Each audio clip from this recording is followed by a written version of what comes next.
네, 이어서는 미증시를 둘러싸고 있는 이슈들 함께 짚어보도록 하겠습니다. 오늘은 우리투자증권 투자컨설팅부 정나영 과장과 함께 할게요. 안녕하세요. 안녕하세요. 네, 반갑습니다. 저희 워낙에 주말 사이에 업데이트된 소식이 많다 보니까 관세 이야기로 먼저 시작을 해보도록 할게요. 앞서 브리핑 통해서도 잠깐 전해드렸는데 원래는 스마트폰부터 PC, 반도체까지 상호관세에서 면제를 해주겠다라고 했다가 또 돌연 러트닉 상무장관이 스마트폰과 PC에 대한 관세는 1개월 뒤에 발표될 반도체에 포함된다 이런 이야기를 내놨어요. 네. 이런 관세 관련해서 언급이 갈리고 있는데 전망 어떻게 예측하고 계세요? 네, 사실 이제 제가 자료를 준비하던 네. 어제 밤까지만 하더라도 이번 주에 일단은 그 주말 동안 나온 상호관세 면제 조치 때문에 그 해당 품목을 수출하는 국가들에 대해서는 일부 호재가 반영이 될 것이다. 이런 의견이 있다. 하지만 여전히 이 불확실성이 굉장히 높기 때문에 또 변동성 장세를 피할 수 없을 것이다 라고 좀 제가 전망을 써왔었는데요. 실제로 저희가 자고 있는 사이에 좀 또 변동성이 발생을 했죠. 바로 나와버렸네요. 네, 불확실성이. 맞습니다. 이렇게 트럼프 정책 불확실성이 높아져 있는 가운데 이미 시장에서는 이 상호관세 유예가 만료될 때까지 결국에 미국 그리고 전 세계 국가 간의 이 무역 협상이 계속해서 장기화될 수 있다라고 우려를 하고 있는 상황이었고요. 또 이 때문에 또 변동성 장세 역시 좀 장기화가 될 수 있다라는 우려, 그리고 이렇게 트럼프 행정부의 정책이 왔다 갔다 하면서 여기에 따라서 계속 또 이제 시장 충격이 지속될 수 있다라고 보고 있습니다. 특히 이제 지난 4월 11일 오후 10시에 미국 관세국경 보호국이 총 20가지 품목에 대해서 상호관세로부터 제외된다라고 발표를 했죠. 네. 하지만 13일에 앞에서 말씀해 주신 것처럼 이것이 관세가 예외가 되는 것이 아니라 다른 관세 버킷으로 이동을 했다라고 트럼프가 자기 SNS에 올리기도 했습니다. 이 얘기는 결국에는 국가별로 전 품목에 대해서 일괄로 부여하는 것이 아니라 각 품목별로 쪼개서 관세를 부과하겠다라고 시사를 했다라고 생각을 합니다. 이번 상호 관세 면제 품목을 좀 살펴보면요. 네. 주로 컴퓨터, 스마트폰, 그리고 반도체 세 가지에 집중이 되어 있습니다. 물론 일부 시장에서는 이번 관세가 중국에 대해서도 어떻게 보면 처음으로 관세를 일부나마 유예시켜준 조치다라고 판단을 하면서 좀 기대감을 가져가고도 있는데요. 하지만 제가 봤을 때는 이번 관세 면제 조치는 이 전자제품 가격이 미국 내에서 폭등할 경우에 소비자 부담이 가중이 되고 또 이 애플이나 엔비디아 같은 기업들, 자국 기업의 피해를 축소하기 위한 조치다라고 생각이 됩니다. 특히 이번에 이제 관세 면제 조치되는 20가지 품목 발표된 것을 좀 살펴보면 통합 관세율표상 코드로 좀 발표를 했습니다. 이 코드표를 사실 제가 다 이렇게 쭉 펼쳐놓고 살펴보면요. 특히 8517이라는 코드는 통신 장비에 해당합니다. 하지만 이번에 면제가 된 품목은 그 수십 가지 중에서도 8517.13.00, 즉 스마트폰에 해당하는 부분이고요.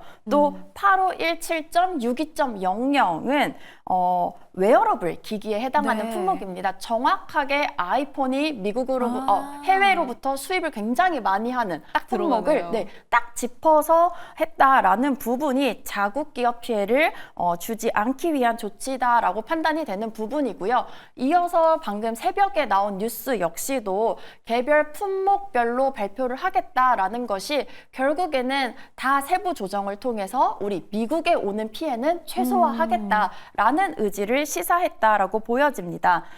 더군다나 지난 4월 12일에 트럼프 미국 대통령이 반도체 부가 방지에 대한 기자의 질문에 있어서 월요일에 답변을 줄 것이고 또 굉장히 구체적으로 말하겠다라고 또 발표를 하기도 했습니다. 그런데 또 이제 상무부 장관은 한 달 뒤에 이것을 발표하겠다라고 했죠. 그래서 미국 내부에서도 이게 언제 어떻게 발표가 될 것인지 조금 혼란이 있는 것으로 예상을 하고요. 그 충격이 시장에 고스란히 반영이 될 것이다라고 생각하고 있습니다.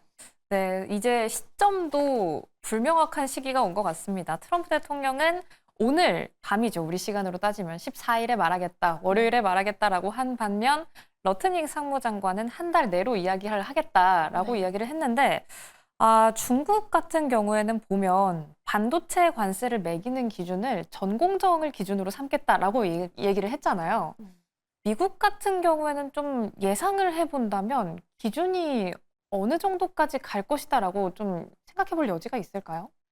앞에서도 제가 애플의 사례를 들어드린 것처럼 아무래도 엔비디아 같은 미국 자국 기업을 기준으로 엔비디아에 필요한 부품들에 대해서는 좀 완화적으로 해주면서 반대로 미국에 전혀 수입이 되지 않고 그 비중이 작다라고 한다면 거기에 대해서는 굉장히 고율 관세를 매길 가능성도 예상을 해볼 수가 있겠습니다. 네, 그럼 전반적으로 어떤 식으로 반도체 관세가 좀 기준이 형성이 될 것인지는 미국 기업들을 위주로 함께 살펴보면 좋겠군요. 엔비디아와 함께 애플이 좀 도망갈 수 있는 창구를 어떻게 열어둘 것인가 저희 함께 고민해 보도록 하겠습니다.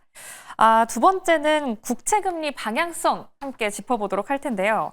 지난 거래일에는 연준 인사들의 발언에 또 시장이 영향을 받기도 했지만 10년물이 장중에 한 4.58까지 오르다가 장 후반 0.1%포인트 떨어지면서 마무리가 됐습니다. 이 국채금리 어떤 식으로 향해 가고 있는지 함께 정리해 주시죠. 네, 이번 주에도 이제 시장의 관심이 이 미국 10년물 국채 금리에 많이 좀 쏠릴 것이다라고 예상을 합니다. 지난 11일 종가 기준으로 미국 10년물 국채 금리가 약 일주일 만에 50bp 상승했는데요. 이 상승폭은 2001년 11월 이후에 약 24년 만에 최대 주간 상승폭이죠. 일반적으로 이 안전자산으로 불리는 국채입니다. 따라서 이렇게 경제 불확실성이 커지는 구간에서는 특히나 미국 정부가 보증을 해주는 미국 국채에는 이 소비자들 입장에서, 투자자들 입장에서 안전자산 선호가 강화되기 때문에 그 수요가 높아지고요. 수요가 높아진다라는 얘기는 국채 가격이 상승하고 또 가격과 반비례하기 때문에 금리가 하락하는 경향이 있습니다. 이것이 바로 이 국채의 어떤 공식 룰 같은 것인데요.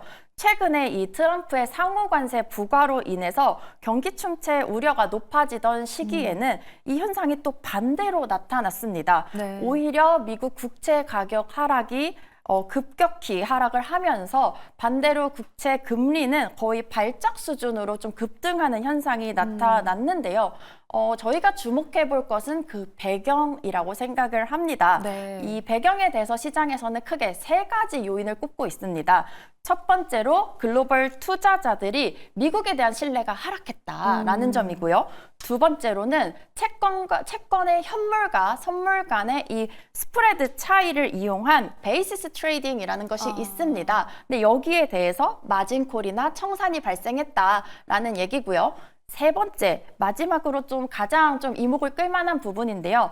전 세계적으로 미국 국채를 가장 많이 보유한 국가 1위가 일본, 2위가 중국입니다. 그런데 지금 시장에서는 확인을 할 수는 없지만 당장은 일본과 미국이 미국으로부터 굉장히 고율 관세를 부과받고 이 미국을 압박하기 위한 카드로 자신들이 보유한 대규모 국채를 매도했다라는 얘기가 됩니다.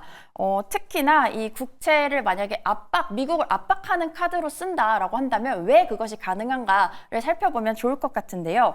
국채라는 것은 미국의 연방 정부가 재정 정책을 활용하기 위한 자금으로서 발행을 해서 돈을 얻는 창구입니다. 그런데 이 미국 국채 금리가 상승한다라는 것은요, 결국에 우리가 꼭 대출 이자와 마찬가지로 연방 정부 입장에서 이자 비용에 대한 부담이 높아지는 것과 같은 효과고요. 더군다나 이 트럼프가 관세 정책을 쓸 때는 두 가지 경기를 이제 방어하기 위한 수단이 있습니다. 첫 번째가 통화 정책, 그리고 두 번째가 재정 정책인데요. 관세를 부과하게 되면 미국의 물가가 올라가게 되겠죠. 그렇기 때문에 이 이 환경에서는 통화 정책은 사실 쓸 수 없습니다. 그러면 이제 트럼프가 믿고 있는 것은 사실 이 재정 정책이었는데 네. 이렇게 금리가 상승하게 되면 재정 정책을 쓰는 것조차 굉장히 힘들어진다라는 얘기가 되고요. 그렇기 때문에 이번 주에 과연 일본, 중국의 동참해서 어떻게 보면 또 다른 나라들까지도 미국 국채를 매도하는 현상이 벌어질 수 있고 그렇기 때문에 이 국채 금리의 추이를 좀 살펴보는 것이 중요하다라고 생각을 합니다. 네, 저희 국채 금리의 추이 함께 유의 깊게 살펴봐야 할 것 같습니다. 과연 다른 나라도 이 국채 금리 매각에 합류를 할 것인가를 함께 지켜보도록 할게요.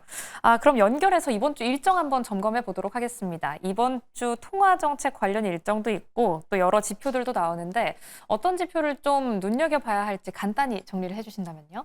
네, 이번 주에는 세계 각국 중앙은행의 경제 정책 그리고 통화 정책을 좀 살펴보면 좋을 것 같습니다. 특히 이번 주 미국 그리고 유럽의 주요 통화 정책 관련 인사들이 발언이 다수 예정이 되어 있는데요. 특히 우리나라 기준에서는 목요일에 굉장히 중요한 이벤트들이 몰려 있습니다. 우선 목요일 새벽 2시에 파월 연준 의장의 발언을 시작으로 오후 10시에 한국의 금융통화위원회가 기준금리를 결정할 예정이고요.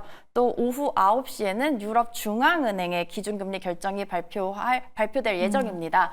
한국 금리 결정과 관련해서 좀 말씀을 드리면 당초 시장에서는 5월 이후에 기준금리 인하를 예상을 했었는데요. 지금 전 세계가 마찬가지지만 이 트럼프의 관세로 인해서 경기에 대한 우려가 굉장히 높아져 있습니다. 그래서 이런 경제 피해를 축소하기 위해서 조금은 선제적으로 한국 역시도 4월에 좀 빠르게 금리 인하를 할 수 있지 않겠느냐라는 지금 가능성이 나오고 있는 상황입니다. 또 이제 이번 주에 한국, 중국, 일본의 수출입 지표가 발표될 예정인데요. 특히 이들 세 개 국가는 미국에 대한 수출 규모가 굉장히 큰 국가라는 점에서 좀 의미가 있을 것 같습니다. 특히나 이 3월 데이터인데요. 상호관세가 발표가 되기 전이지만 오히려 좀 호조를 띌 가능성이 있습니다. 만약에 이 수출 지표가 좀 높게 나온다, 특히 대미 수출이 증가했다라고 나온다면 거기에 좀 저희가 속지 말아야 될 것 같습니다. 왜냐하면 이 상호관세가 부과되기 전에 그러면 미국 입장에서 이렇게 비싸게 수입을 하느니 그걸 우리가 알고 있으니까 조금이나마 쌀 때 미리 사놓자라는 이른바 사재기 수요로 인해서 네. 일부 품목에 대해서 좀 높게 나올 수가 있겠고 그렇다라고 한다면 그 해당 품목은 앞으로 미국 수출이 오히려 더 나빠질 수 있는 품목이라는 점 알고 계시면 좋을 것 같습니다. 네, 이렇게 전반적으로 우리가 속지 말고 해석해야 할 지표까지 꼼꼼하게 체크를 해주셨습니다. 그럼 연결해서 이제 개장을 앞두고 있는 국내 증시 힌트도 한번 찾아볼까요? 저희 시간이 조금 촉박해서 빠르게 한번 짚어주신다면요. 네, 이번 주 앞에서 말씀드렸던 것처럼 변동성 장세 계속될 것으로 예상을 합니다. 물론 오늘 하루 정도는 지난주에 미국 증시 좀 강세 보인 점 반영하면서 호조를 보일 가능성이 있지만 아무래도 계속 이 관세 관련한 변동성 지속될 것이고요. 마지막으로 목요일 금융통화위원회에서 만약에 기준금리 인하를 한다거나 아니면 앞으로 더 많이 하겠다라는 것을 시사한다라고 한다면 국내 증시만큼은 해당 부분이 호재로 작용할 수 있겠습니다. 네, 우리 증시의 일정 부분 호재로 작용할 수 있는 부분 함께 다뤄봤는데요.